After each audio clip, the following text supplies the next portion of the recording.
And আসসালামু আলাইকুম everyone, কেমন আছেন আপনারা সবাই? আশা করছি বেশ ভালো আছেন।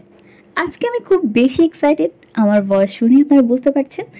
তার মেন রিজন হচ্ছে আজকে একটু ভিন্ন ধরনের রেসিপি আপনার সাথে শেয়ার করতে চলেছি, যেটা হচ্ছে গরুর মাংসের পুলি পিঠা। হ্যাঁ, আপনারা ঠিকই শুনেছেন, পুলি পিঠার সচরাচর নারকেল দিয়ে হয়, তবে আজকে আমি শেয়ার করব গরুর মাংস দিয়ে, যেটা এত বেশি মজা হয়। ট্রাস্ট মি, আমি গতদিন একটা রেসিপি শেয়ার করেছি, যেটা হচ্ছে গরুর মাংসের কোয়াব, যেটা আপনারা ট্রাই করেছেন, আপনারা বুঝতে পেরেছেন যেটা কত বেশি মজা হয়। ঠিক তেমনই আজকের রেসিপিটাও কিন্তু খুব বেশি মজা, বরং ওটার চেয়েও আরও বেশি মজা। তো যাই হোক, খুব বেশি ওয়েটিংয়ে না রেখে চলুন তবে শুরু করা যাক।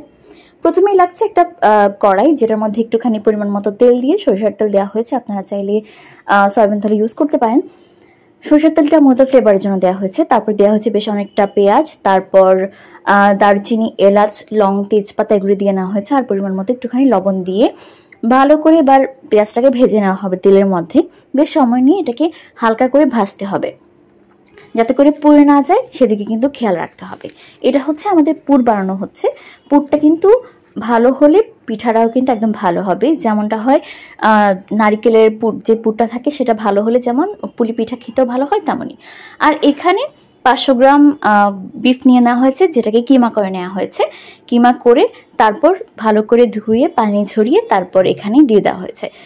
কিমাটা সোজাই হচ্ছে পেঁয়াজগুলোর মধ্যে দিয়ে দেওয়া হচ্ছে। এবার ভালো করে নেড়ে চেড়ে নিতে হবে একদম প্রপারলি। এটা কিন্তু একদম ইজিয়েস্ট রেসিপি। আর এটা হচ্ছে যেহেতু এখন কোরবানি ঈদ মানে ঈদের সিজন, এখন এটা হয়ে গেছে, এটা চলে গেছে, তাই সবার বাসায় কম বেশি মাংস থাকে, তাই আপনারা একদম ইজিলি এটা বানিয়ে ফেলতে পারবেন। তারপর দিয়ে দেওয়া হয়েছে একটুখানি হলুদের গুঁড়ো, আর দেওয়া হয়েছে মরিচের গুঁড়ো। মরিচের পরিমাণটা একটুখানি বাড়িয়ে বা কমিয়ে দিতে পারবেন, সেটা আপনাদের চয়েস, কোনো সমস্যা নেই, টেস্টে কোনো তারতম্য হবে না। যেহেতু এটা পিঠা বানানো হচ্ছে, ঝাল পিঠা, তাই ঝালটা একটুখানি বেশি দিলে খুব বেশি মজা হয়। তো অনেকক্ষণ নেড়ে চেড়ে কিন্তু এটাকে রান্না করা হচ্ছে।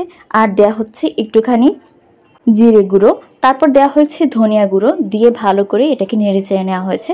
তারপর এখানে দেওয়া হচ্ছে একটুখানি আদা বাটা, একটুখানি রসুনের বাটা। আপনারা সবাই জানেন বিফ রান্নার ক্ষেত্রে কিন্তু আদা বাটা আর রসুন বাটা সেম পরিমাণ দিতে হয়। আর যেহেতু এটাকে কিমা করা হয়েছে, এটা একটা পুর হিসেবে বানানো হচ্ছে, তাই একদম অল্প পরিমাণে দিতে হবে। দুইটাই কিন্তু সমান সমান দিতে হবে, বাট অল্প পরিমাণে, যেহেতু 500 গ্রাম এখানে আছে, তার জন্য একদম অল্প পরিমাণে এখানে দেওয়া হয়েছে আদা বাটা রসুন বাটা। দিয়ে ভালো করে নেড়েচেড়ে নিতে হবে যতক্ষণ না পর্যন্ত এটা থেকে যেই আদা রসুনের একটা স্মেল থাকে সেটা চলে না যাচ্ছে। তারপর এখানে দেওয়া হয়েছে পানি, একটুখানি পানি দিয়ে এটাকে ভালো করে নেড়েচেড়ে নেওয়া হবে। যেহেতু এটা বিফ, খুব বেশি সময় লাগবে না, আর কিমা করা যেহেতু খুব বেশি সময় লাগবে না, একদম অল্প সময়ের মধ্যে হয়ে যাবে। তারপর আরেকটু পানি দিয়ে এবার এটাকে সেদ্ধ করা হবে। এটা কিন্তু আপনারা চাইলে মুরগি মাংস দিয়ে করতে পারেন, কোনো সমস্যা নেই, যে কোনো ধরনের মাংস দিয়ে করতে পারেন, গরু, মুরগি কিংবা খাসি, কোনো সমস্যা হবে না। আর এখানে একটুখানি গরম মশলা ইউজ করা হয়েছে। দিয়ে এবার ভালো করে এটাকে নেড়ে চেড়ে দিয়ে ঢাকনা দিয়ে ঢেকে এবার এটাকে সেদ্ধ করতে দেওয়া হবে। এই রেসিপিটা, মানে এই পিঠাটা যে ট্রাই করেছেন আপনারা জানেন অনেক বেশি মজা। যারা ট্রাই করেননি তারা কিন্তু আজকে ভিডিওটা দেখেই সাথে সাথে ট্রাই করে ফেলতে পারবেন একদম কম সময়ে। আর তাছাড়া আপনারা যাদের বাচ্চা আছে, ছোট বাচ্চা, আপনারা টেনশনে থাকেন যে সকালে টিফিনে কী দেবেন কিংবা সন্ধ্যার স্ন্যাক্সে কী দিবেন, তাদের জন্য কিন্তু এটা ঝটপট একটা রেসিপি। বাচ্চারা থেকে বড় সবাই কিন্তু খেতে খুব বেশি পছন্দ করবে। তারপর এখানে নেড়ে চেড়ে দেওয়া হচ্ছে ঢাকনা উল্টে পাল্টে, যাতে করে যে পানিটা আছে সেটা শুকিয়ে যায়, একদম পানিটা শুকিয়ে ফেলতে হবে। এই তো বেশ অনেকটা সময় দম দিয়ে এটাকে রান্না করার ফলে কিন্তু পানি অনেকটাই শুকিয়ে গেছে।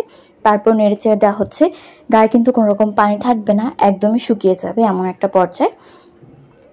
আমাদের কিন্তু এখানে পুরটা হয়ে গেছে একদম পারফেক্টলি, এটা আমাদের রেডি এবার পিঠা বানানোর জন্য, দেখতে পাচ্ছেন। তারপরও আরও কিছুক্ষণ নাড়াচাড়া করা হচ্ছে, যে অবশিষ্ট যেইটুকু পানিটুকু আছে সেটা কিন্তু টেনে নেওয়া হচ্ছে, মানে চুলার আঁচে কিন্তু টানিয়ে নেওয়া হচ্ছে। আর চুলার আঁচটা কিন্তু মিডিয়াম টু লো হিটে রাখবেন, একদম বাড়িয়ে ফেলবেন না, এতে করে কিন্তু পুড়ে যাবে আর সেদ্ধ হবে না। তো যাই হোক, দেখতে পাচ্ছেন অনেকটা পানি প্রায় শুকিয়ে এসেছে, তার মানে হচ্ছে আমাদের মাংসটা সিদ্ধ হয়ে গেছে। আর তারপরে যদি আপনাদের মনে হয় যে মাংসটা সিদ্ধ হয়নি, আপনারা চাইলে আরেকটু গরম পানি ইউজ করতে পারেন। তো এখানে আমাদের পুরটা রেডি হয়ে গেছে, এবার হচ্ছে ডো বানানোর পালা। ডোটা একদমই ইজি, যেভাবে হচ্ছে সেদ্ধকারী রুটিটা বানানো হয়, মানে সেদ্ধ রুটিটা যেভাবে বানানো হয় ঠিক সেমভাবে এটা ডোটা বানানো হবে। পানির মধ্যে একটুখানি লবণ দিয়ে তারপর হচ্ছে পরিমাণ মতো ময়দা দিয়ে দেওয়া হয়েছে। ময়দা বা আটা যে যেটা ইউজ করেন কোনো সমস্যা নেই, দিয়ে ভালো করে একটা ডো বানিয়ে নিতে হবে। তারপর এই হচ্ছে আমাদের পুর। এই পুর থেকে একটুখানি পুর নিয়ে কিন্তু এই ডো থেকে একটুখানি করে ভালো করে ডোটা আগে মাখিয়ে নিতে হবে, যাতে করে ডোটা একদম স্মুথ আর পারফেক্ট হয় পিঠা বানানোর জন্য। এবার ডোটাকে ভালো করে মাখিয়ে এর মধ্যে থেকে কিন্তু একটু একটু করে লেচি কেটে নিতে হবে। আপনারা যার রুটি সচরাচর বানান তা তো বুঝেনি যে রুটিটা এটা কিভাবে বানানো হবে। রুটিটা যেভাবে বানায় ঠিক সেমভাবেই কিন্তু এখান থেকে একটু একটু করে লেচি কেটে তারপরে হচ্ছে একটু পুর দিয়ে যে কোনো শেপের আপনারা বানিয়ে ফেলতে পারবেন। শেপ মানে কয়েক ধরনের, অনেকে আছেন অনেক ধরনের বানাতে পারেন, মানে শেপ দিয়ে বিভিন্ন আকৃতির হয়, গোল কিংবা একটুখানি চাপটা কিংবা একটুখানি লম্বা, যে যেমন পারেন কোনো সমস্যা নেই শেপটা নিয়ে। এই তো এখানে রুটির মাঝখানে একটুখানি পুর দিয়ে কিন্তু আমাদের পিঠাটা বানানো হয়ে গেছে, পুরি পিঠাটা। এবার এটাকে ভাজার পালা। এবার ভাজার জন্য হচ্ছে একটা কড়াইয়ের মধ্যে বেশ অনেকটা তেল নিয়ে তারপর এক এক করে সবগুলো পিঠা দিয়ে দেওয়া হচ্ছে। এই তেলটা হচ্ছে গত দিনের, যেটা হচ্ছে গরুর মাংসের কোয়া বানানো হয়েছিল। আমি বলেছিলাম যে তেলটাকে ভালো করে প্রসেসিং করে নিলে কিন্তু পরবর্তী ব্যবহার করা যাবে, সেই তেলটাই এটা। আমরা প্রসেসিং করে রেখে দিয়েছিলাম, আজকে হচ্ছে এটার মধ্যে ভাজা হচ্ছে। এক এক করে সবগুলো এক এক করে 3টা পিঠা দিয়ে দেওয়া হচ্ছে প্রথমেই, যেহেতু সবগুলো একসাথে দেওয়া পসিবল না, দিয়ে ভালো করে ভেজে নিতে হবে। একদম লাল লাল করে ভেজে নেওয়া হয়েছে, যেহেতু মাংসটা অলরেডি কুকড, সেহেতু খুব বেশি ভাজার ঝামেলা নেই। তবুও মিডিয়াম টু লো হিটে রেখে কিন্তু ভাজতে হবে, যাতে করে আটাটা যে আছে, মানে যে রুটিটা আছে উপরের, সেটার জন্য ভালো করে একদম ক্রিস্পি হয়, তার জন্য এক এক করে সবগুলো তুলে ফেলা হচ্ছে। বাকি যেগুলো আছে সেগুলো কিন্তু এক এক করে ভেজে নেওয়া হবে, একদম লাল লাল করে ভেজে নেওয়া হচ্ছে। এখানে দেখা যাচ্ছে অনেক বেশি ক্রিস্পি হয়েছিল আর খেতে অনেক বেশি মজা হয়েছিল। এই তো আমাদের সবগুলো পিঠা রেডি। আপনারা চাইলে এটাকে টমেটো সসের সাথে, ক্যাচাপের সাথে সার্ভ করতে পারেন। টমেটো সস কিংবা ক্যাচাপের যদি ভিডিও দেখতে চান, সেটা কিন্তু আমাদের চ্যানেলে অলরেডি আপলোড করা হয়েছে। কেমন লাগলো আমাদের আজকের ভিডিও অবশ্যই কমেন্ট করে জানাবেন।